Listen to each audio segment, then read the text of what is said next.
Hi friends, video నచ్చితే like చేయండి.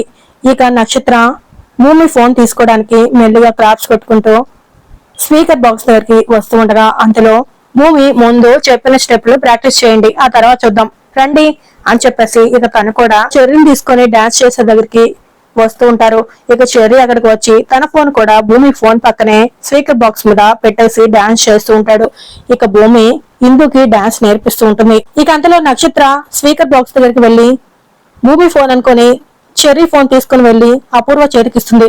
అపూర్వ భూమి వైపు చూస్తూ చాలా సంతోషపడుతూ ఇక అలా ఫోన్ ఆన్ చేసి చూడగా అందులో చెర్రీ ఫోటో ఉంటుంది. దాంతో ఇది ఎవరి ఫోన్ తీసుకొచ్చావే అని అడుగుతుంటుంది. అంతలో గగన్ శారదాని తీసుకుని కారులో ఇంటికి వెళ్తూ ఉండగా శారద మాత్రం గగన్ వంశీకి క్షమాపణ చెప్పిన విషయమే తలుచుకుంటూ బాధపడుతూ ఉంటుంది. ఇక అపూర్వ ఈ ఫోన్ కాదే, ఇది అక్కడ పెట్టి అక్కడ ఉంది, ఆ ఫోన్ తీసుకురా అని చెప్పేసి నక్షత్రకి ఫోన్ ఇవ్వబోతూ ఉండగా అంతలో శారద చెర్రీ ఫోన్ కి ఫోన్ చేస్తూ ఉంటుంది. అపూర్వ ఫోన్ ఇచ్చేసి సైలెంట్ గా వింటూ ఉంటుంది. చెర్రీ అనుకొని చెర్రీ ఇక ఇందు పెళ్లికి ఏ ఇబ్బంది లేదు, ఇందుని పెళ్లి చేసుకోవాలంటే గగన్ వాళ్ళకి క్షమాపణ చెప్పాలని అడిగారంట కదా, వాళ్ళు కోరుకున్నట్టు మీ అన్నయ్య అతనికి క్షమాపణ చెప్పాడు, ఈ విషయం నీ ఇంట్లో వాళ్ళకి చెప్పు, ఆనందపడతారు చెప్పేసి చెర్రీకి చెప్తున్నా అనుకొని శారద చెప్పేసి ఫోన్ పెట్టేస్తుంది. ఇక ఆ మాట విన్న అపూర్వ చాలా సంతోషపడుతుంది. అదృష్టం ఏంటి ఇలా కలిసి వస్తుంది అని వెంటనే కిందికి వెళ్లి బావా బావా ఆ గగన్ గాడి మనసు ఎలా మారిందో ఎందుకు మారిందో తెలియదు కానీ వాడే మన వంశీ దగ్గరికి వెళ్లి క్షమాపణ చెప్పాడంట అని అపూర్వ చెప్తూ ఉండగా ఇక ఆ మాట విన్న శరత్ చంద్ర భూమి నక్షత్ర అందరూ ఒక్కసారిగా షాకుతూ చూస్తూ ఉండగా నిజమా వదినా ఆ గగన్ వెళ్లి క్షమాపణ చెప్పాడా అని మీరా అడుగుతుంటుంది. అవును, తప్పు చేశాడు కాబట్టి క్షమాపణ చెప్పాడు, ఇందు ఇక నీ పెళ్లికి ఏ అడ్డంకి లేదు అని అపూర్వ చెప్తూ ఉంటుంది. ఇందు కూడా చాలా సంతోషపడుతూ ఉంటుంది. ఈ ఆనందంలో మనం డాన్స్ ఇంకా బాగా చేయాలి కదా వదినా, మనం బాగా డాన్స్ నేర్చుకుందాం అని మీరా అంటూ ఉంటుంది. ఇక భూమి మాత్రం చాలా కోపంగా తన మొబైల్ తీసుకుని అక్కడి నుంచి వెళ్తూ ఉండగా మీరు వెళ్లి ప్రాక్టీస్ చేయండి అని చెప్పేసి అపూర్వ భూమి వెనకాల వెళ్లి చిరుకులు వేస్తూ ఏంటి ఏదో అనుకుంటే ఇంకేదో అయిందని బాధపడుతున్నావా, నాకేదో ఆర్డర్ పాస్ చేసావు కదా, ఆయన తప్పు చేయడు, చేయాల్సిన అవసరం లేదు, నువ్వే వాళ్ళతో మాట్లాడి పెళ్లి జరిపించాలి, లేకపోతే అది చేస్తా ఇది చేస్తా అని విన్నావు కదా, వాడే ఆ వంశీ ఇంటికి వెళ్లి క్షమించండి తప్పు చేశాను అన్నాడంటే ఏంటి అర్థం, వాడు తప్పు చేశాను అని ఒప్పుకున్నట్టే కదా, మరి అప్పుడేమో అసలు తప్పు చేయడు అని సాగదీసి మాట్లాడు, ఇప్పుడేమంటావు, అవును నోరు తెరిస్తే ఆ గగన్ గాడినే కలవరిస్తున్నావు, ఆయన ఆయన అంటూ మాట్లాడుతున్నావు, ఏంటి కదా ప్రేమిస్తున్నావా, అదే ఉంటుందిలే, లేకపోతే అంత శ్రద్ధ ఎందుకు వస్తుంది, ఆయన వాడి మొహానికి నువ్వు నీ మొహానికి వాడు తప్ప మీలాంటి వాళ్ళకి గొప్ప సంబంధాలు ఎక్కడి నుంచి వస్తాయి, నీకెలాగో తల్లి లేదు, వాడికి ఎలాగో తండ్రి ఎవరో తెలిసినా బయటికి చెప్పుకోలేడు కదా,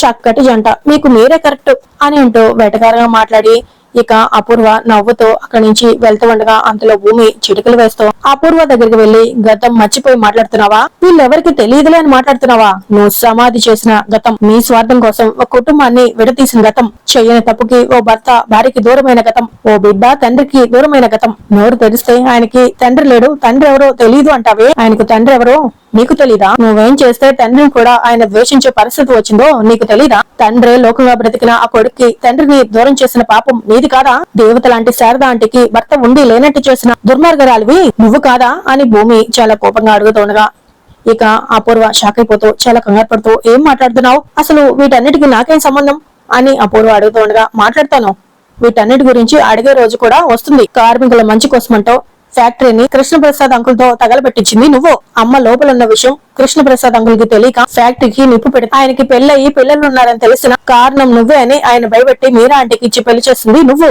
ఆ కుటుంబం గురించి ఆలోచిస్తే బాగుంటదని వాళ్ళకే నష్టమని తండ్రిని దూరం చేస్తుంది, ఆ తండ్రికి కొడుకుని శత్రువులా చేస్తుంది నువ్వు కాదా, అన్ని నువ్వు చేసి ఆయనకి తండ్రి ఎవరో తెలీదు అంటావా అని భూమి అడుగుతూ ఉండగా చాలా అపో నీకు నువ్వు ఇవన్నీ అనుకుంటే సరిపోతుందా అని అపూర్వ అడుగుతూ ఉండగా నేను అనుకోవడం కాదు, ఇవే కాదు ఇంకా చాలా ఉన్నాయి, పాపాల చిట్టా పూర్తిగా బయటకు రావాల్సిందే, అది బయటకు వచ్చిన రోజున తప్పు నీది అని తెలిసిన రోజున ఏం జరగబోతుందో నీకే వదిలిస్తున్నా, ఒకసారి ఆయనకి తండ్రి లేరనో అంకుల్ ఆయనకి ఏం కారనో మాట్లాడితే మర్యాదగా ఉండదు జాగ్రత్త అని గట్టిగా అపూర్వకి వాణి వచ్చి భూమి అక్కడి నుంచి వెళ్తూ ఉండగా అపూర్వ మాత్రం చాలా కోపంతో రగిలిపోతూ ఉంటుంది. ఇక మరోవైపు గగన్ ఒక్కడే లాల్లో నుంచొని కన్నీళ్లు పెట్టుకుంటూ చాలా బాధపడుతూ ఉండగా అంతలో పూర్ణి శారద ఇద్దరు వచ్చి గగన్ చూస్తూ చాలా బాధపడుతూ గగన్ అని పిలుస్తూ దగ్గరికి వెళ్లి గగన్ చూస్తూ ఏడుస్తూ ఉంటుంది.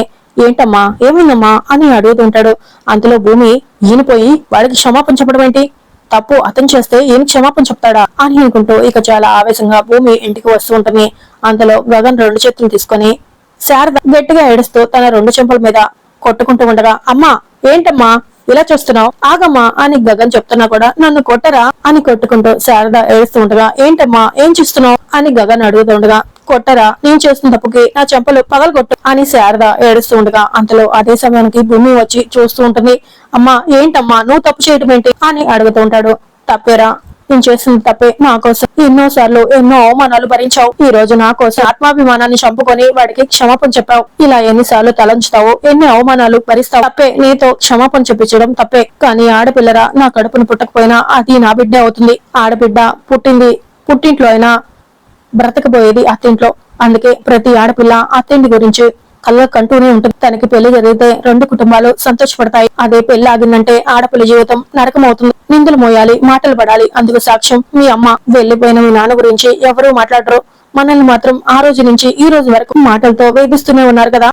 నువ్వు మాత్రం అన్నావు కదా, అన్న అని ఈ రోజు పిలవటానికి పనికి రాకపోయినా ఆ అన్న వల్ల పెళ్లాగిపోయింది అనటానికి మాత్రం నువ్వు పనికొస్తావు. అందుకే నా బిడ్డకి ఆ మాట రాకూడదని నీతో ఆ అబ్బాయికి క్షమాపణ చెప్పించాను. చెయ్యని తప్పుకి క్షమాపణ చెప్పించినందుకు ఈ అమ్మని క్షమించురా అని శారద అడుగుతుండగా, అమ్మా నేను నిన్ను క్షమించడం ఏంటమ్మా, నువ్వు పోసిన ప్రాణం అమ్మా. ఇది కోసం నా ఆత్మాభిమానమే కాదు, నా తల తెంచి అతని కాలం ముందు పెట్టమన్నా పెడతాను. నాకు నువ్వు ముఖ్యమమ్మా, నీ సంతోషం ముఖ్యం. నువ్విచ్చిన బ్రతుకమ్మా ఇది. నేను నీ కోసం బ్రతుకుతాను, నీ కోసమే చేస్తాను అని చెప్పేసి శారదాని హక్ చేసుకుని ఓదార్స్తూ ఉంటాడు గగన్. ఇక వాళ్ళిద్దరిని అలా చూస్తూ పూర్ణి భూమి ఇద్దరు కూడా కన్నీళ్లు పెట్టుకుంటూ ఉంటారు. ఇక అలాగే రాత్రి అయిపోతుంది. శారద ఒక్కటే లాన్లో కూర్చొని జరిగిన విషయాల గురించి ఆలోచిస్తూ బాధపడుతూ ఉండగా, ఇక భూమి మేడ మీద నుంచి శారదాని చూసి ఇక శారద దగ్గరికని బయలుదేరి కిందికి వస్తూ ఉంటుంది. అంతలో కరెంటు పోవడంతో క్యాండిల్ వెలిగించడానికని శారద అలా లోపలికి వెళ్ళగానే గగన్ బయటకు వచ్చి శారద ఏ ప్లేస్ లో అయితే కూర్చుందో అదే ప్లేస్ లో కూర్చొని కరెంటు పోయినందుకు చాలా చిరాకు పడుతూ ఉంటాడు. అంతలో అక్కడికి భూమి వచ్చి అక్కడ కూర్చుంది శారద అనుకొని వెనక నుంచి తన రెండు చేతులు గగన్ మీద వేసి, ఆంటీ ఏం కొడుకుని కన్నారంటీ, ఇందాక మీరిద్దరు మాట్లాడుకోవడం చూస్తే నాకే కళ్ళు తిరిగాయి. ఈ రోజుల్లో ఎవరంటీ అమ్మ కోసం ఆత్మాభిమానాన్ని చెప్పుకునేది ఆయన కాబట్టి అమ్మకి ఎదురు చెప్పకుండా మీకోసం అతను తప్పు చేశాడు అని తెలిసినా కూడా అతనికి క్షమాపచాడు. అలాంటి కొడుకు ఉండాలి అంటే ఎన్ని జన్మలు పుణ్యం చేసుకుని ఉండాలి. ప్రతి తల్లి బిడ్డ మీద ప్రేమ చూపిస్తుంది, కానీ తల్లిని ఇంతగా ప్రేమించి కొడుకు దొరకటం మాత్రం నీ అదృష్టమే. మీరే కాదు, రేపు ఆయన్ని పెళ్లి చేసుకోబోయే అమ్మాయి కూడా చాలా అదృష్టవంతురాలు అని భూమి ఈ మాటలన్నీ చెప్తూ ఉంటుంది. గగన్ కూడా భూమి మాటలకి ఎదురు చెప్పకుండా సైలెంట్ గా వింటూ ఉంటాడు.